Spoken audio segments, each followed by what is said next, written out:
Welcome to GBQ TV, hosted by the PGA. I'm your host, Sarah Stirk. Part of Golf Business Quarterly, the new digital home of golf business, we're bringing you in-depth interviews and analysis on the most important topics in the golf industry. It's all about helping professionals like you stay informed and ahead of the curve. Make sure to sign up for our monthly digital email at gbqdigital.com.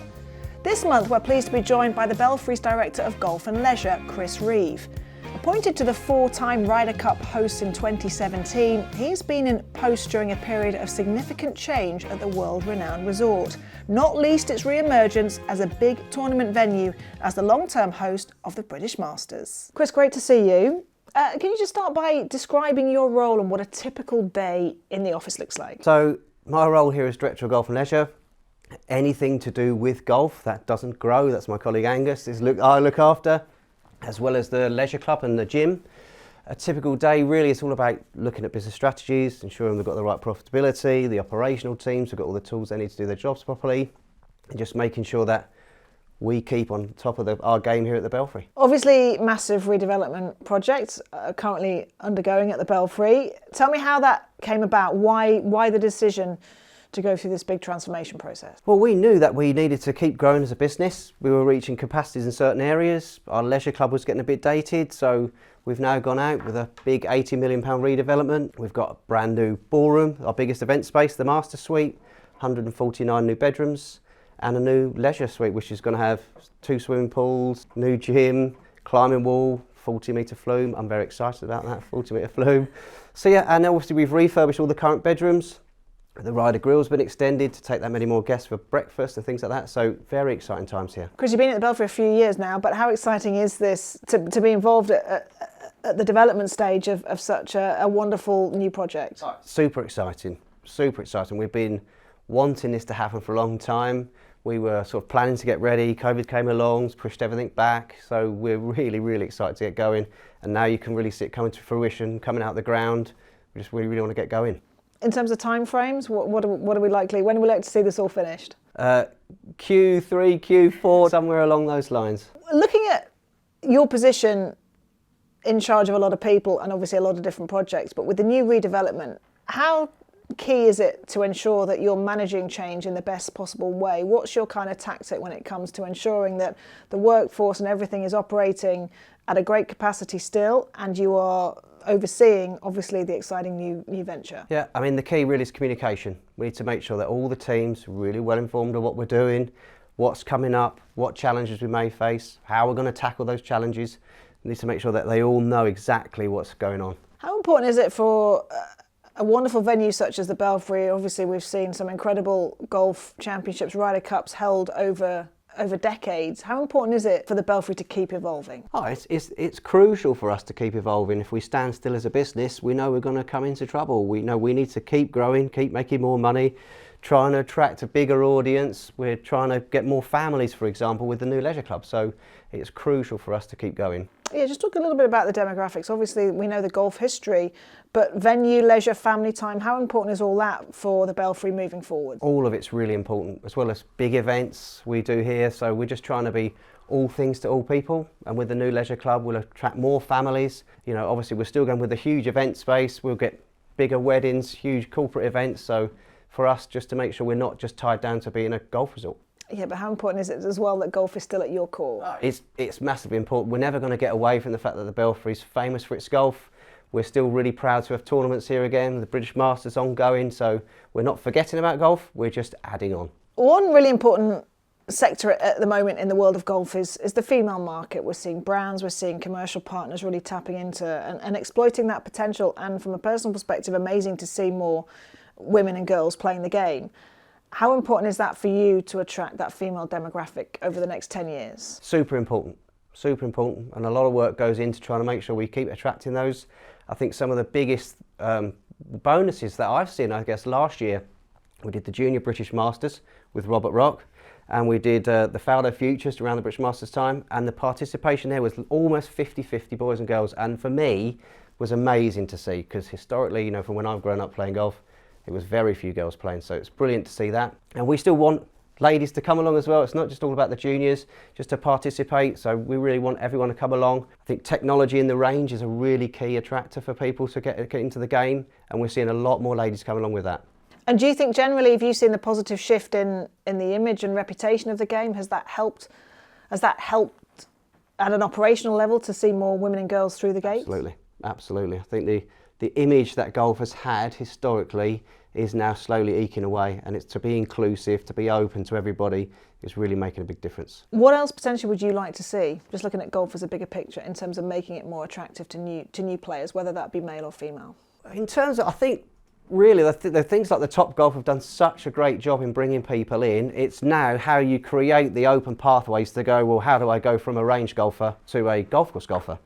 And that's really how we open things up. I think we need to look at shorter versions of the game, etc., which I know people are looking at, but that pathway almost feels to be a little bit congested. There's so many new people coming into the range, and we're not converting enough, fast enough. I don't know the right way to say it. And is that a bigger impetus for you as well, having that kind of the range element, the driving range, the tech that you alluded to? Do you think that can attract a new level of golfers as well? Absolutely. We get a lot of non-golfers coming to the range to hit balls because it's almost gaming. It's like the 10-pin bowling model almost. You know, people come along just for fun. You don't necessarily need to be a golfer to come along and give it a go.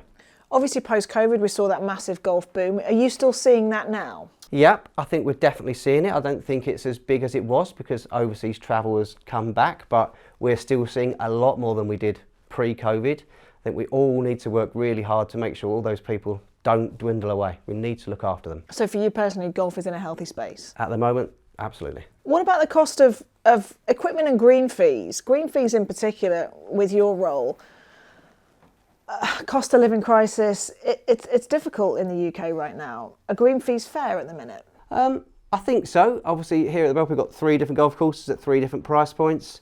We need to make sure that we keep ourselves busy. We're always trying to make sure that the course is as full as we can get them. So we'll have dynamic pricing at the right times of the year for the right time of the day, trying to make sure that everyone has access to us. And what about, say, over the winter period? Are you still seeing good uptake over the winter months when traditionally we see that drop off? Yeah, we're having a tremendous luck with weather at the minute, yes. So that's very helpful. We even got buggies out in November, which is more or less unheard of. So yeah, if we need to try and keep going, but our members are obviously there and they keep coming along because they're very faithful to us. But yeah, we need to try and make sure we keep ticking along in the winter as much as we can. Weather needs to behave, but... Anything else you're looking at in terms of trying to negate those barriers that some people may have when it comes to playing or taking up the game of golf? Well, I think if your driving ranges are still all year round, we still don't worry about the darkness and things like that, which is the other thing we have to worry about. But really, keeping the golf courses drained properly, trying to make sure you've got the right message going out. We don't have winter tees, we don't have winter greens, to make sure everyone knows that, because temporary greens and mats is not as much fun, I guess. And what about the challenges? Let's move on to hosting of professional events. Obviously, the Ryder Cup has been staged here very successfully over the years. And of course, now the Belfry British Masters.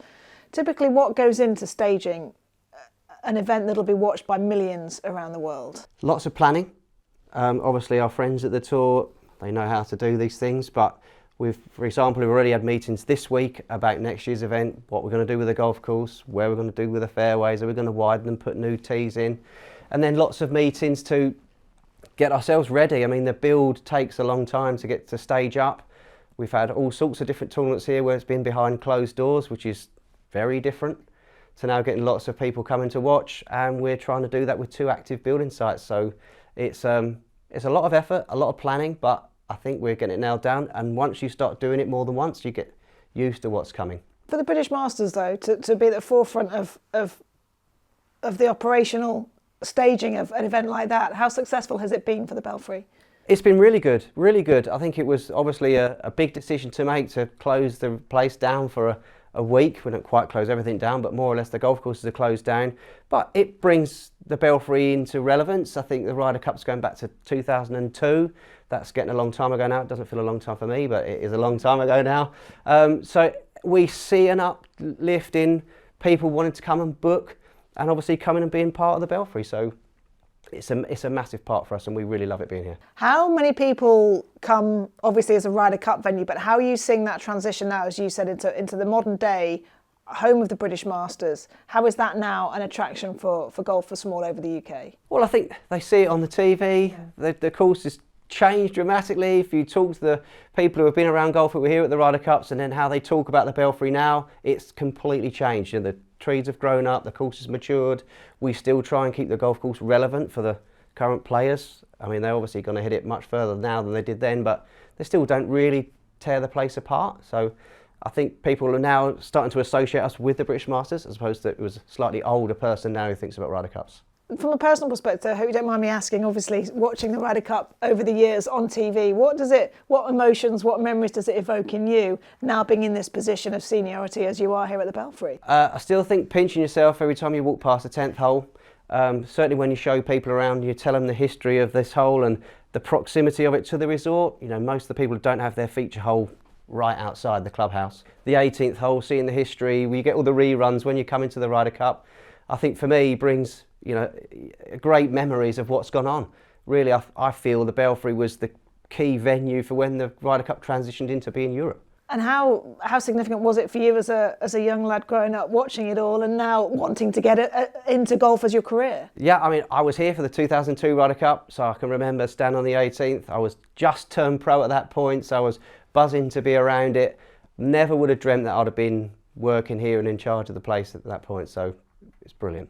And as a young lad, as a young golfer, now to be here in your position at the Belfry, how proud are you of everything you've achieved in your career? If I think back on it, I'm really proud of myself. And I came and do my PJ training here, so you come and do your residentials once a year. So yeah, I'm really proud. Never would have thought I'd have done it.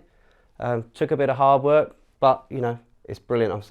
I really don't think about it too much, but I'm super proud of myself, yeah. Look, set the scene on the setup a little bit here at the Belfry. What roles do they have hired PJ members for? How does that setup look? Well, we've got quite a diverse amount of roles that we've got PJ pros in. I mean, all the way from our golf sales teams, golf operations, golf shop, teaching pros, fitters. So we've got quite a lot of different roles that we put people in, even the golf shop. Sorry, I won't forget them. So yeah, there's lots of different roles that we have golf pros in, and it works really well for us. As a PGA Pro description, typically you have that spot in the golfing landscape, and then now that role is diversifying massively. How have you seen the role of the PGA Pro evolve? Well, I think going back to when I first did it, there was an image of a club pro who did the shop. They did some teaching, but I think that's really changed now. It still exists, don't get me wrong, but I think there's a lot of PGA Pros now that are specialising, whether that's into teaching or doing fitting, business, retail. There's lots of different ways that people are specialising now, rather than a bit of a one-stop, did a bit of everything, which is what I think everyone thought it was historically. I think also as well you have the management piece now, the sort of the business side, the commercial element that PGA Pros, obviously, if they move into that kind of management position. How important is that, do you think, in the openness to be able to move in that direction, and how important is it to ensure that they're getting the right training, learning and development? To get the right training development, super important, super important. I think you have to now be getting a bit more business acumen if you're going to go into the management sector. I mean, here I learned a lot, even coming from Fox Hills where I worked previously, to come in here, you see the big jump up in the scale and obviously all the different practices. So you do need a lot of training to set you in good stead, definitely. What's been key in your development then, in your progression through the ranks? I think always falling back on my PJ training has been one thing. So I obviously had a knowledge of teaching when you're trying to manage all the teaching pros from a fitting. We've got the great fitting studios here, and just make sure we deliver those properly. But yeah, I think learning on the way, you fall back on your experiences a lot, but learning from the team that are here, they've taught me a lot, and I'm sort of dead keen to learn into their different departments. So that kind of development and on-the-job training has been really, really helpful for me. Was it a tough adjustment though to get more into the kind of the management position, the leadership position? How tough was that move? No, I don't think it was a really tough move. I think it just naturally happened. Obviously I used to do quite a lot of teaching many years ago, and then at some point I just started to manage some of the teaching pros, and then that eventually evolved into start doing resort management. I don't think it was a really tough transition. It's just really different, but it sort of evolved over time. It wasn't overnight, so it wasn't a big leap of faith for me. And how would you describe your kind of leadership style, your management style now? How do you try to operate? What's your ethos? For me, it's all about building a big, wider team, all support, all together, everyone being communicated to properly, all pushing in the right direction. You definitely can't run a place like this on your own. What are the benefits of hiring so many different pros? Well, there's lots of benefits. I think the main benefit is we want to make sure that people give the right experience. We know we've got really good facilities here, and PGA pros have got a love of the game, real people. They need to make sure they look after the guests that come. There is no point in having great facilities and then terrible service. And in terms of some of the attributes that you're looking for some of the roles that you're employing, what's at the forefront of your mind? What are you looking out for in a person? I'm looking for what makes them different. I don't want everyone to be the same. I want them to be people's people, service people. They're definitely the sort of attributes that I'm looking for when you come here. Our job is to look after people. You want to come here and have a great time, and that means you need to look after them. And just a bit more about that PGA training program. How does that ensure that the right people are in the right job and they are able to do it as successfully as they possibly can? Yeah, I mean, if you take golf operations as an example, if you're a PGA pro and you have a big understanding of the day, you're going to understand what a good golf day looks like, what a good golf stay looks like, and they'll be able to move around and enhance experiences because they've got a knowledge of the game. How important is ongoing training for you personally and for your team? Super important. We've got some really great programs that we do internally at the Belfry with the lead program. Obviously you've got CPD with PGA pros here, so we're making sure that everyone's got the ability to keep progressing or specialise in what they want to do. If you want to branch out, we still have training available for that. Going into specialisms of fitting, using our friends at the brands, etc. is a key part. All the training is really key. And do you think the image, do you think the reputation, do you think everybody's now understanding that role of the PGA Pro is growing and evolving? I hope so. I think I like to think that we like to promote it here, even to the point where we've got people who are within roles who really enjoy the game and then decide, I think the PGA path is the right path for me. So we'll assist them in getting through that course, we'll help them pay for it. So I hope that the image is still ongoing and it's the right path to go down. How important would you say PGA Excel is when recruiting PGA members? For me, really, really important, especially when we recruit for the specialist roles. It's more about the quality of the candidate that we're going to get back, rather than if we go into some of the broader spectrums of getting quantity of candidate. We know that if you're going down PGA Excel, you're going to get people who are interested in that aspect of the game.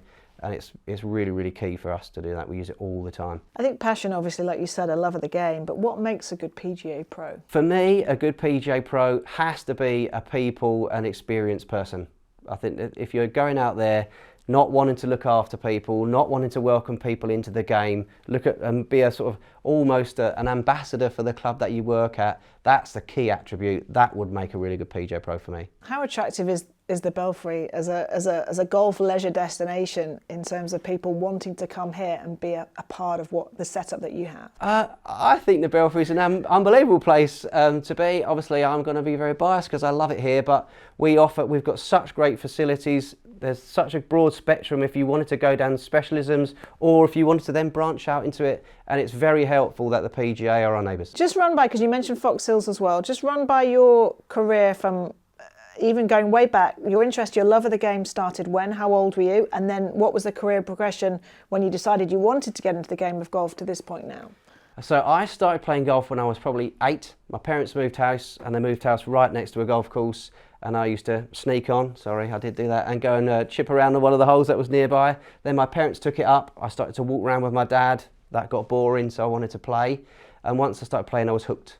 So right the way through school, I didn't really know what I ever wanted to do with myself, and I thought, well, there's one thing that I love doing, is playing golf, so a career in golf for me. So I decided to go off and work at a driving range down in Kent. That's how I started out. Did all my PJ training. I ended up working at Chart Hills in Kent when that opened up, so that was a really great experience to do results like that. Then I specialised into teaching. I went over to Spain and did full-time teaching for a few years. Then I came back and worked for a big group at Burr Hill, then moved from Burr Hill group to Fox Hills, and now here I am at the Belfry. And what was your role at Fox Hills? So I was director of golf at Fox Hills.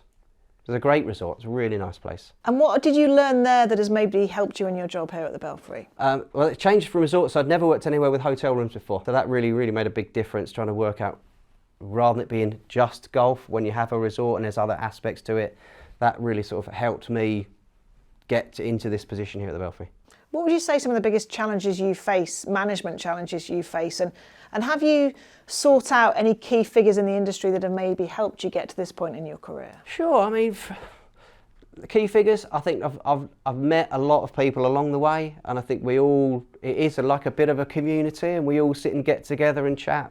Got some really good friends in similar roles to mine, and we all get together every quarter, and we've got a WhatsApp group where we bounce ideas off people, so we're not on our own. Because I think sometimes we all come across the same challenges, so it's well worth bouncing ideas off of people or see what they've done in the past. So we have a great little network of people. It is a broad game, but the game of golf in the UK is like there is a small community to it. You do definitely meet the same people over and over. What aspirations and goals do you have from a personal perspective in your individual career? I am super excited to try and get this new development under my belt. I think it's a really amazing thing to be part of. There's lots of challenges ahead, I'm sure, but we'll get through them. I've got a great team around me, so I'm really, really looking forward to getting this part done and see where we go from there, because there's a big change here at the minute. And the future for the Belfry, what do you think that looks like? What are people going to be saying about the Belfry when all this renovation project has been finished, and then even going forward, looking further down the line, 5-10 years? I think what people are going to say, they're going to say we're a bit more all things to all people. You know, we've definitely, with the new pools and things like that, and the new bedroom, the huge ballroom, and what we can do with that, we're definitely pushing down that path of being more school holidays, bring your family along, all those kind of things, rather than just being about golf. And in terms of where you hope to rank in maybe golf resorts in the UK, in the Europe, do you look at that kind of accolades of success, or do you look at internally how much satisfaction do you take in building a really strong team of quality people? Yeah, I think both. We definitely look at how we try and rank and sit amongst others in Europe. We're very different. We're not Glen Eagles, we're not 5-star. We know that when we turn in terms of rankings, I know Angus looks after the golf courses beautifully, and he gets frustrated sometimes that we don't sit in at number 1, but ultimately I think we deliver a very good experience, and we're accessible to all people, so that's where I think we sit as number 1. And we've got an amazing team. I'm very lucky. A lot of the key team members have been here for a long time. They're all super proud of this place. They cannot wait to see what we're going to produce when we open up. Yeah, there's lots of exciting things going on in terms of managing those teams, just to make sure they keep informed about everything that's going on. But they're our ambassadors, really. They're the ones that deliver it to the customers, so we need to make sure that they're doing their jobs fantastically. Chris, we know the extent, the magnitude of the project. What are some of the challenges that you face on a day-to-day basis? I think as we start to come nearer to completion, there's a lot of jobs that start mounting up that all need doing at the same time. But we're learning new skills. I'm learning a lot about Gantt charts and things like that, which I never used to use before, which really helps me understand and list down all the tasks, when the time frame is, completion dates. Those Gantt charts are shared with all the senior team here, so they can see and know their parts of that Gantt chart, what they need to work towards. That really helps me keep on top of things and understand where things are, what's done, what maybe needs a little bit more attention. You also mentioned communication as well. How key is that in terms of making sure everyone is on the same page and knows exactly what is happening and what needs to happen? Super important, and we do that in a number of different ways. Obviously, we've got our normal weekly meetings. We'll go out when we do information, when we send rotas out. We'll do town halls, newsletters, all those kind of things to make sure that everyone is on the same page and knows what's going on, especially with all the new developments here. The Belfry is a big destination. How do you effectively work with other managers and other departments to ensure that things are running as smoothly as they possibly can? Yep, we all need to work together as closely as possible. We obviously have weekly operation meetings where the operational teams will all sit down together and work through exactly what's going on. Everyone has to sit through everything so you know what's coming that week.